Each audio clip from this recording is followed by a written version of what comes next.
Bienvenue les amis turfistes pour un super quintet ce samedi 11 avril. Bienvenue à tous, j'espère que vous allez bien, que vous êtes bien installés et que vous êtes quoi noter bien évidemment base en or, choco, tocard du jour et prono. Pour cette belle épreuve à Vincennes, je vous emmène sur la cendrée parisienne. Nous avons 15 juments de très grande qualité, de classe même, avec une course ouais, au goût de classique, hein, avec dans le bas du tableau des juments déjà très riches pour leur carrière. À 5 ans, ce sont les seules femelles hein, qu'on retrouve aujourd'hui. C'est donc pour certaines plus que d'autres, un engagement magnifique. On va voir cela bien évidemment. Mais avant les amis, on met le petit pouce sur la vidéo, on s'abonne à la chaîne, bien évidemment si c'est pas fait. Vérifiez bien, vous êtes nombreux à penser que vous l'êtes, mais je vois dans les statistiques que vous êtes plus de la moitié chaque jour à regarder la vidéo, à ne pas être abonné, pensez-y. C'est très important, les amis Turfistes, pour soutenir la chaîne, bien évidemment. Et puis, vous pouvez même activer la cloche pour ne rien manquer. Allez, je vous propose d'étudier tous ces chevaux. C'est parti avec la formidable. Quel joli nom. Alors, la formidable, c'est pas mal du tout, hein, en fait. Hein.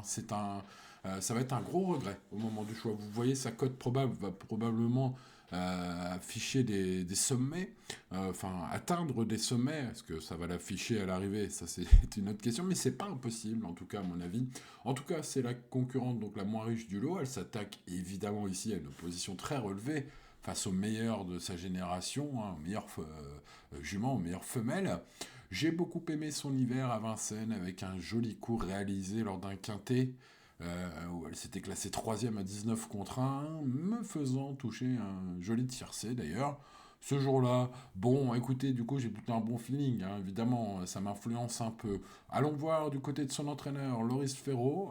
L'entraîneur admet que la victoire sera difficile, mais il souligne qu'elle donne son maximum tout le temps et qu'il croit en ses chances pour accrocher une place dans la bonne combinaison. Alors, évidemment, on commence par ça, ça donne envie, hein, vu sa cote. Si vous êtes en quête hein, du coup du siècle au PMU, bah, je vous inciterai pas à ne pas jouer ce numéro un. Vous voyez ce que je veux dire?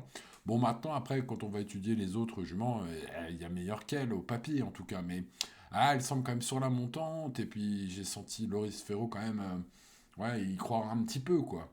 Bon, maintenant, voilà, la réalité, ce sera sur la piste hein, face à ces cracks. Elle monte quand même très nettement de catégorie, mais bon, j'ai un bon feeling. Bon, tout bien pesé, ce numéro un, je le mettrai dans mon champ réduit. Alors par contre, je n'ai pas gardé Lettre d'amour, hein, le 2 qui est une jument qui revient plutôt bien ces derniers temps. Elle semble barrée pour le succès à ce niveau de compétition. C'était pas mal à Anguin, vous savez, c'était dans la boue d'Anguin le jour où le quintet a été annulé. Donc voilà, une condition un peu compliquée. C'était pas mal. Bon, par contre, on va la driver à l'économie hein, pour essayer de prendre une 5e place heureuse. Vu le niveau du jour, je vais tenter l'impasse sur ce numéro 2 qui a vraiment peu de références. Hein. Le numéro 3 aussi, peu de références. Elle effectue son retour à la compétition en plus. Little Star Fleury. Après plus un mois et demi d'absence, voilà, elle a plus couru depuis fin février pour être exact. Ouais, elle sera quand même déférée des 4, hein, c'est vrai, ce samedi. Bon, son sympathique entraîneur, Eddie Lebec, serait satisfait si elle reste au trot, déjà. Des petits problèmes au départ, elle risque de manquer de compétition. Bon, écoutez, je vais vous recommander plutôt de la rayer aujourd'hui. Passons au numéro 4, Louisa Datou, qui a travaillé en province sur la piste de Laval pour parfaire sa condition. Elle demeure assez délicate, notamment au départ. Jean-Étienne, un brivard de l'écurie à Brivard, elle précise qu'elle n'a pas de marge pour les premières places. Il faudra que ça démarre bien, un bon parcours, etc., etc. Bon, bref, ça fait beaucoup de si. Bref, j'ai pas gardé. Seuls les amateurs de gros coups improbables hein, la tenteront. Au niveau du papier pur, des lignes, du niveau inférieur dans lequel elle a couru ces derniers temps, c'est difficile de garder ça si on veut être logique en tout cas. Passons au numéro 5, la Rose du Gers. Bah écoutez, la carrière de la Rose du Gers, c'est assez simple à résumer. 7 victoires, 8 disqualifications en 18 sorties. Donc bah voilà, c'est tout rien, tout simplement. La jument vient d'être battue par Force of Nature, pour le dire à l'américaine. Alors, Force of Nature qui court hier. Alors, évidemment, à l'heure où j'enregistre cette vidéo, j'ai pas le résultat de vendredi soir. Ça nous aide pas trop pour ce samedi et ce numéro 5. Donc bah, notez-vous, regardez l'arrivée, hein, si Force of Nature a gagné le quintet le vendredi tout facilement, ça rehaussera encore mon avis sur ce numéro 5, et évidemment l'inverse le cas échéant. Bref, voilà, c'est un choix spéculatif en mode tout ou rien, c'est une jument de qualité je trouve, il y a quand même des bonnes lignes et ses limites, ouais, sont pas forcément encore totalement définies. Donc bah écoutez, on va s'en méfier, on va regarder dans le prono. On passe au numéro 6, Lily Dry, le meilleur titre est un prix de série à Vincennes. Franchement, à ce niveau, ça me paraît très très dur. Bon, après, voilà, les départs lui ont coûté souvent cher, quelques incartades, notamment la dernière fois d'ailleurs à Laval. Bon, à Vincennes, ça pourrait être mieux, hein, c'est un peu plus grand les raquettes de départ. Donc bon, écoutez, si elle parvient à s'élancer sur la bonne jambe, voilà, on va dire 4-5e, pas impossible. Voilà, ouais, j'ai pas gardé. On passe au numéro 7, Lily Delaunay. Alors, qui reste sur une excellente prestation victorieuse à Lyon le 31 mars dernier. Elle a affiché une réduction kilométrique d'une 14 intéressante, hein, vu le sable là-bas, la longue distance, parce que c'est une jument qui avait montré surtout sa qualité sur le parcours de vitesse à Vincennes. Bon bah écoutez, avec l'âge, peut-être elle commence un peu à s'amender d'un point de vue tenue. En tout cas, sa forme est étincelante, elle a montré beaucoup de vitesse. Les œillères aujourd'hui seront mises par Monsieur David, son coach, hein, donc je vous l'apprends probablement, vous ne le saviez peut-être pas. C'est peut-être une belle info. Ça pourrait lui donner encore le petit plus qui ferait la différence. Et ça pourrait être la surprise du quintet. Pour toutes ces raisons, ce numéro 7, Lily Delaunay, est mon tocard du jour. Allez, on passe au numéro 8, Lauréate Dry, qui avait déçu son entourage début février, mais s'est montrée rassurante lors de sa dernière sortie face au mal dans une épreuve européenne. La présence des meilleurs juments de la génération incite évidemment à rester calme, mais je vais le mettre dans mon champ réduit ce cheval. Alex Abrivard estime que si elle parvient à accrocher une petite place dans le quintet, elle aura parfaitement rempli son contrat. Bon voilà, elle est confirmée évidemment pour des places. Voilà. Est-ce qu'elle va pouvoir monter les échelons en 2026? C'est plus dur hein, depuis qu'elle a monté les échelons début 2025. Voilà, pour une petite place. Allez, on passe au numéro 9. La Luna des Forges, qui a pu bénéficier d'un repos mérité après son succès de février étincelant, devant pas mal de concurrents qu'elle retrouve ce samedi, qu'elle avait battu d'ailleurs aussi le coup d'avant. Bref, sa rentrée, c'était génial. Depuis 10 jours, ça se passe très bien l'entraînement, sachez-le, à Grosbois. Paul Ploquin y croit. Il pense même que tous les feux sont au vert. Peut-être une très belle info. En tout cas, c'est mon choco. À mon avis, parmi tous les partants du jour, c'est peut-être la seule à pouvoir battre les deux grandissimes favorites qu'on verra un peu plus tard. En tout cas, ouais, ça se tente surtout à 10 contre 1 à peu près. Voilà, à voir après évidemment les cotes au final, mais si ce numéro 9 est vraiment à 10 contre 1, ça peut vraiment valoir le coup de tenter sa chance. Je vous dis, j'ai bien aimé sa rentrée ferrée, hein. Aujourd'hui on est en mode sport évidemment.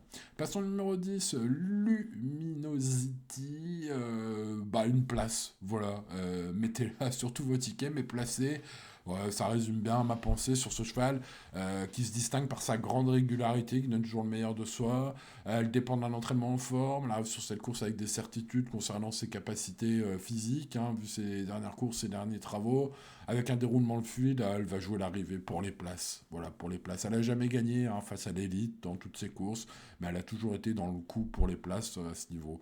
Donc il n'y a pas de raison aujourd'hui que ça se passe mal. Donc bah voilà, Eric Raffin, avec ce numéro 10, devrait jouer les places. Passons au 11, la Star Rock, qui a gagné un joli groupe 3 en janvier 2025, bah, c'est beaucoup plus dur. Hein. Elle a joué de malchance ces derniers temps, c'est vrai, mais ça n'excuse pas tout. Je pense qu'il manque peut-être un peu de qualité pour briller dans deux tels lots. Bertrand Le Bel estime qu'elle a franchi un cap le matin. Il nous indique qu'il faut s'en méfier. Eh ben écoutez, vu cette info, bah voilà, même si j'en suis beaucoup moins sûr que son coach, hein, je vous avoue, au papier ça me semble moins bien. Mais bon, voilà, c'est peut-être l'info des pistes qui peut tout changer. Donc je vais mettre ce numéro 11 en bout de prono. On passe au 12, ce 11 en bout de prono. Passons au 12, Louvre de Rêve d'Or, qui a fait l'impasse sur une partie de l'hiver. Marc Sassier, qui donne souvent des super bonnes infos, n'est pas chaud aujourd'hui. Voilà, hein, attention, c'est une jument estimée qui a fini 5e du critérium des 4 ans en septembre dernier, c'est pas rien. Mais plus pour une place aujourd'hui, Benjamin Rochard n'aura pas pour ordre de faire mal à cette jument d'avenir. Hein. Donc bon, ouais, voilà, sauf défaillance évidemment, il peut y en avoir, hein, les courses restent les courses tous les jours, hein, les amis. Mais ce 12, voilà, il faudra pas mal de défaillance pour qu'il prenne une place. C'est une course de grande rentrée hein, quand même si elle est déférée. Passons au numéro 13, Lunella Léman tombe surprise à 28 contre 1 de l'Ordre du Gers dans le prix de Mirande groupe 3 en janvier 2026, c'est-à-dire il n'y a pas longtemps. Le cheval a eu du repos mérité depuis, mais a été préparé avec soin pour ce retour par Benoît Robin, qui souligne que la qualité de sa jument est sûre et que le parcours sera déterminant. Voilà, on connaît son coach, Benoît Robin au sulky, c'est pas un grand agressif, on va dire, voilà. Il mène comme un entraîneur, et puis écoutez, elle a de la qualité, sa jument. Elle pourrait manquer évidemment d'un vrai parcours, ça c'est évidemment logique, mais attention à elle. Si vous faites un ticket combiné, mettez-la en bout de ticket, ce 13. Passons au numéro 14 et au numéro 15, que je mettrai un peu dans un même sac, puisque ce sont les deux cracks de la course. On l'a vu dernièrement avec le 14, Liberté de Choiseul, qui évidemment, voilà, la plus titrée, non, parce qu'il y a Lisa Josselin, mais enfin bon, la plus titrée récente dans le Bold Eagle, groupe 1, devant Lisa Josselin, justement cet hiver. Elle est peut-être meilleure, quoique le numéro 15, il y a débat, puisque Lisa Josselin, auparavant, avait montré quand même que c'était la meilleure de la génération. Alors, est-ce qu'il y a inversion pour la tête de la génération ?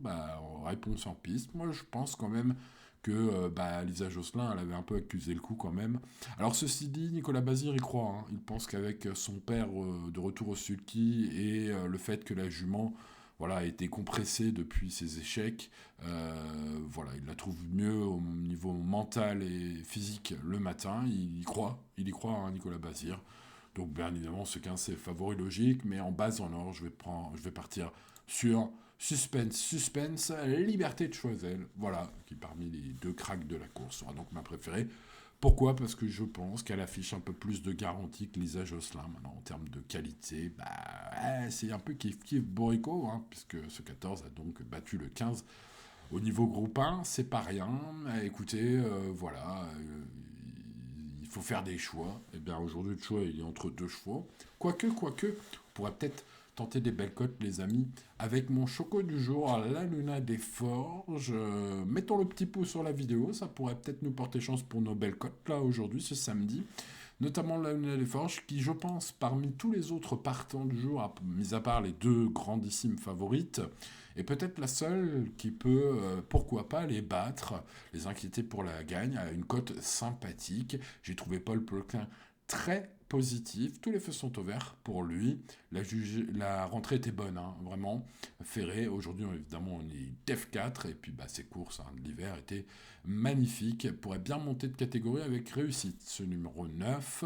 Alors pour une cote, on peut tenter évidemment le numéro 7, ce sera donc mon tocard du jour, Lily Delaunay, avec une jument qui reste sur une prestation victorieuse à Lyon. Et aujourd'hui, l'info que je vous ai donnée au cours de cette vidéo, on a un petit artifice supplémentaire. J'ai senti son coach assez chaud. Bref, peut-être que ces petites informations peuvent tout changer. Si tel est le cas, ce set pourrait bien nous faire plaisir. Bon, et bien voilà, vous le voyez, j'ai préféré le 14 au 15, 14-15, 15-14, chacun son avis. Il y a des arguments valables dans les deux camps.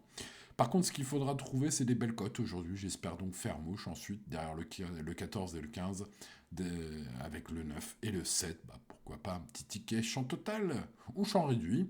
La suite de mon prono derrière le 14, le 15, le 9 et le 7, les amis, Turfis est composé du numéro 10, Luminosity, une place, c'est presque sûr, j'ai envie de dire avec ce numéro 10, si vous jouez en combiné, mettez ce numéro 10 sur vos tickets.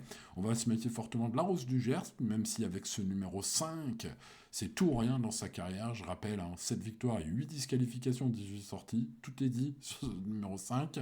Je mets ensuite le numéro 13, Lumina Léman, attention, fiable régulière, évidemment, relever son titre devant un certain Lord du Gers en janvier dernier. C'est quand même la méfiance sur ce numéro 13. Et puis ensuite, chacun ses gros tocards. Je citerai le 11, la Star Rock, avec une belle info aussi donnée par Bertrand Le Belair, que j'ai relayé dans cette vidéo. Méfiance avec ce 11, qui va être à plus de 50 contre 1. Méfiance avec le 8, Lauréat Dry. Elle a déçu, mais pourrait se racheter à belle cote aussi. Ce sera pour les champs réduits.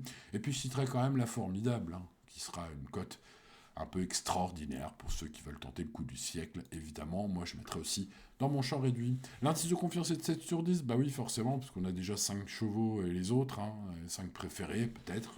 Voilà, je l'espère évidemment. Mais les courses restent les courses, donc bah, restez raisonnable, jouez responsablement comme tous les jours, et tout ira bien. Bonne chance à vous pour ce samedi, n'oubliez pas le petit pouce sur la vidéo, pensez à vous abonner à la chaîne les amis, pensez à vous inscrire gratuitement à ma newsletter sur mon site internet, le lien est dans la description, n'oubliez pas. Et bah, demain pour de nouvelles aventures, c'était Simon, ciao ciao.